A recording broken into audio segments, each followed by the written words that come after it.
the interest rates remain unchanged, but the RBI policy has now said that the GDP rate for financial year 1920 has been lashed from 6.1 to 5%. That's been lashed down from that. This is very important because the GDP has been slashed by over a percentage at this point, and the decision was taken unanimously by the Monetary Policy Committee on this. The inflation target has been revised upwards, we are told, and that it has gone from 3.5 to 3.7 to 5.1%. All right, that's some big news over there. Purva Chittan is joining us from where all the announcements are coming. Purva, take us through the details.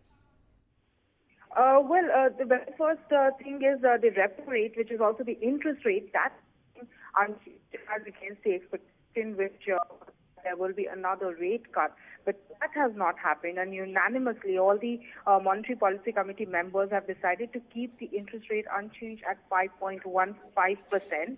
As far as the GDP is concerned, the growth target has been revised and it has been revised downwards from a 6.1% to a 5.0%. Now that's a big revision. That's like over a 1% revision in the GDP figures, considering how the GDP for second quarter was also at 4.5%. So looking at those figures as well, the MPC committee members have decided to revise the GDP for the current financial year from a 6.1 to 5%. And also for the second half, the MPC is expecting that the GDP will be somewhere between 4.9% to 5.5%.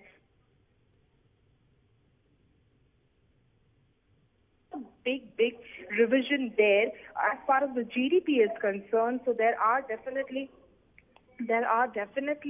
growth concerns and the economic concerns that the monetary policy has also acknowledged in this particular policy. As far as the demand and inflation is concerned, that is something that we have to wait and watch what the governor has to say as far as the demand is concerned. But the inflation has been revised upwards. So that is also not a very good sign and good news coming in there. Earlier, the inflation for the second half of the year was a 3.5% to 3.7%. Now that has been revised upwards to a 5.1%. So that again is not a very good news that is coming in from RBI.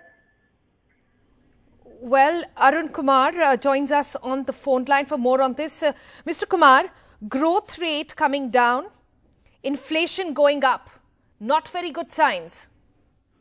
Yeah, so, the point is that the rate of growth was expected to come down because all the data is pointing to a declining growth rate.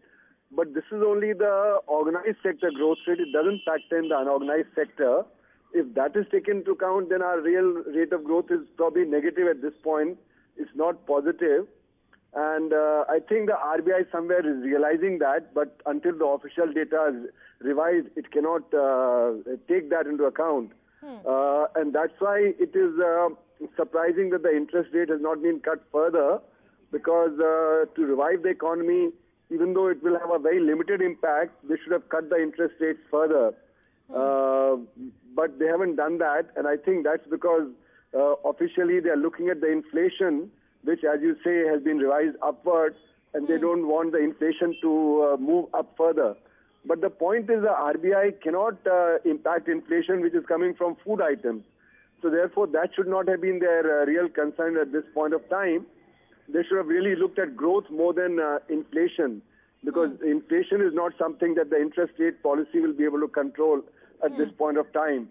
So I think it's a very confused kind of a policy that the RBI has given. All right, sir. Confused sort of policy. Just dwell on it a little further. And you talked about repo rate and no changes being made there. But the fact is that even with the repo rate constantly coming down, it hasn't really been passed on to the consumers in the past year.